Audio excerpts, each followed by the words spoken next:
Hey, what's going on everyone? It's me, Mr. Mario, and this is the last video that I will be making for this year. Now, normally I would release this at the very end of the year on December 31st.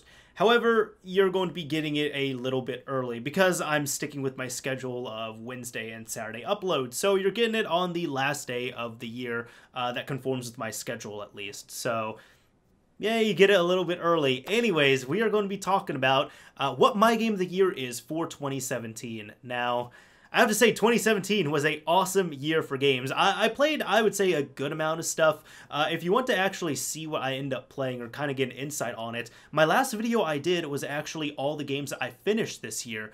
Disappointingly, there were several games that I had played that I really wanted to finish and I didn't. There were plenty of other games that I did not pick up or I did not play through or I did not touch at all. But there were also several good games in there that I ended up playing through. In short, I love 2017 as a gaming year. It's just there wasn't enough time for me to play all the games I want to or finish all of them. But I want to talk about my game of the year. So I'm going to get right into it. This is my game of the year. I'm going to explain why, and I'm going to talk about, a few other contenders as well, too. So, for my 2017 game of the year, this is it. Breath of the Wild. Legend of Zelda, specifically. And this is why, if you watch that video, the 2017 video, I, on purpose, didn't talk about it that much. I pretty much said, this game is fantastic. I'm not going to talk about it that much because plenty of other people have said things for me, and I went on to the next game. Now I can gush over why I enjoyed this game so much.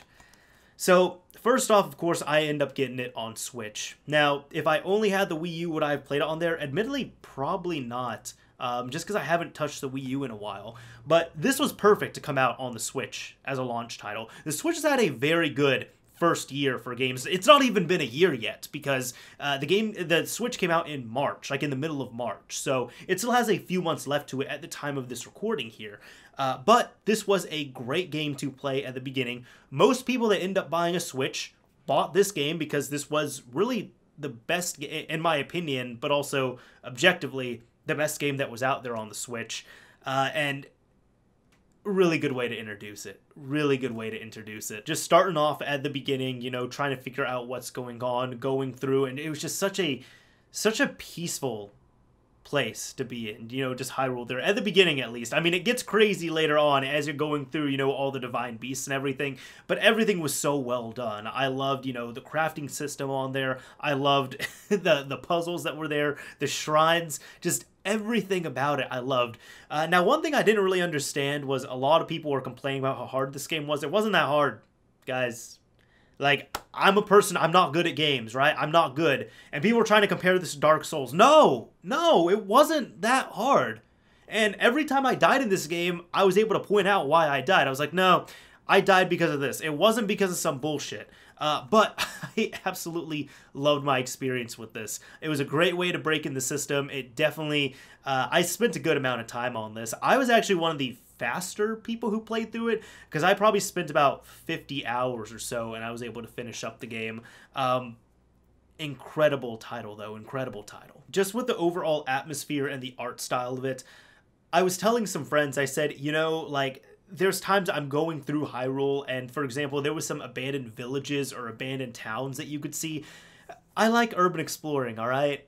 That was awesome to see. On top of that, I was also saying, if anybody has seen Spirited Away, which if you haven't, you need to watch that. Excellent anime. Even if you haven't seen anime before, you're not crazy about it, that's like the one anime film that you need to see. That could be debated, but that's at least my opinion on there.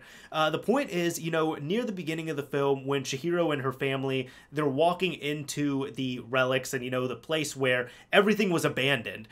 You're seeing everything that's been destroyed. You're just seeing the lush green fields there and everything just being taken back by nature. You're playing through, you're going through some of those areas in this game. And I had told people, I said, to me, it feels like if Miyazaki was in charge and Studio Ghibli were in charge of making a Zelda game, it would be something like this. Like, this is pretty close to what we would get from them. Such enjoyable game, such a treat to play through, and I'll even admit this to you all, alright? I'm even gonna admit this. the ending, at least to me, you know, I got the, which I found out was the bad ending, and I'm not going to spoil too much on there. But when I end up finishing up the game, I shed 2 manly tears. And it wasn't because it was sad. It wasn't because it was, you know, tear-jerking or anything. It was just, I got the end of the game, and I kind of just got hit with this wave of emotion like, holy shit. This is one of the greatest gaming experiences I've had. And it's over. Like that was the feeling that triggered it. It was still excellent game, but that was maybe the only low points to it for me. Now, I'm going to talk about some other games that I had as contenders for Game of the Year. The thing that would have been Game of the Year for me, had I not played and finished this, would have been, in a heartbeat I could say this, Resident Evil 7. I loved this game. This game was just terrifying. It was bringing survival horror back. Just wonderful game. I think maybe my only complaint about it was near the end, I'm going to try and... I'll just say this. Near the end of the game, you feel almost invincible, I would say. You know, you level up enough to the point they give you some really good weapons, and it gets to the point where it's not nearly as scary. You don't have that fear anymore. Because you're almost feeling invincible at that point.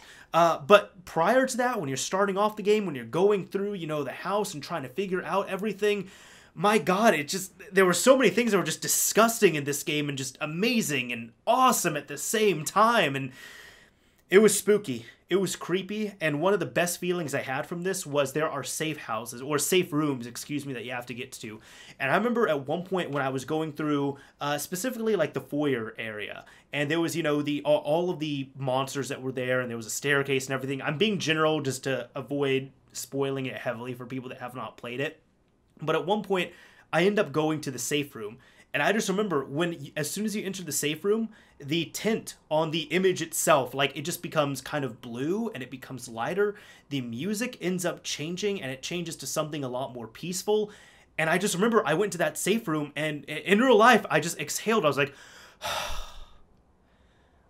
like I truly felt safe in this nightmare of a video game. Just for a little bit. I just found that little labyrinth of peace, so to speak. And that was another one of those times where, just like with the Zelda thing, I was like, my God, this really conveyed an emotion to me. It wasn't happiness, it wasn't sadness, but it was really able to do something that resonated with me on a personal level. The reason why, I will say this, the reason why this did not get Game of the Year for me, it's right under there. Just like, literally, Zelda's here, Resident Evil's like right here for Game of the Year. The reason why Resident Evil did not get Game of the Year is because I even said when I was playing the game, I was like, this is the best game I have played this year so far. If there's any other game that's going to be better than this, my God, we're in for a treat. And then my game that was better than this was Zelda. Now, 2 completely different games. And for a bit, it was very neck and neck. Like, it was going to be a tie. But I had a stipulation for Zelda. I told some friends earlier in the year, I said, the only issue I have with this game right now is the frame rate. At the beginning, the frame rate and the performance was not very good. It kept just going all over the place and dripping and dropping and all that other not fun stuff. And I remember I told people, I said, if they can get the performance fixed, if they can pretty much get it to a stable frames per second, like 30 frames a second, if not, just straight up 30 frames a second, or if they can get it close to that is what I'm saying. If they could stabilize the frame rate, this will be my Game of the Year. Well, a few patches in, they ended up doing a massive performance improvement. Now, granted, there were still some issues and some hitches here and there, but it dramatically improved the game. And at that point, I was like, whoa, that's it. That was the one thing I asked for. I was just like, that was my stipulation. If you make this game perform better, then it will be my Game of the Year. And it ended up becoming my Game of the Year. So that's why. But again, Zelda here, Resident Evil right here. Like that's how close they are. That's how close they are. The other 2 games I also wanted to say would be very great Game of the Year contenders, at least in my opinion, from the games that I finished. One of them would be Sonic Mania. I don't have a physical copy of it, but I absolutely loved this game. I was just gasming just at everything when I was playing this game. Loved it, man. Loved it. True calling card, the original classic Sonic games, and really the game that Sonic deserved. And then on top of that, Mario and Rabbids Kingdom Battle. This game I didn't think was supposed to be good, but I'll say this. when at one of the announcements for this, I believe it was at E3, when Nintendo pretty much ended up congratulating the main director of this game who worked on it, and he was just there like trying to hold back tears, I looked at it, I was like, you know what, if a grown man is about to cry over his game, there's something special with this. There's something special here. There's something going on. I don't know what it is yet, but I played it, and I'll just say this, right? I'm giving it a glowing review because I said this in my 2017 games finished video, and I'll say it here again. I don't like tactical games. I don't like rabbids, but the fact that I'm sitting here gushing over this game and telling you all this is a fantastic game and a great Game of the Year contender, that should tell you something.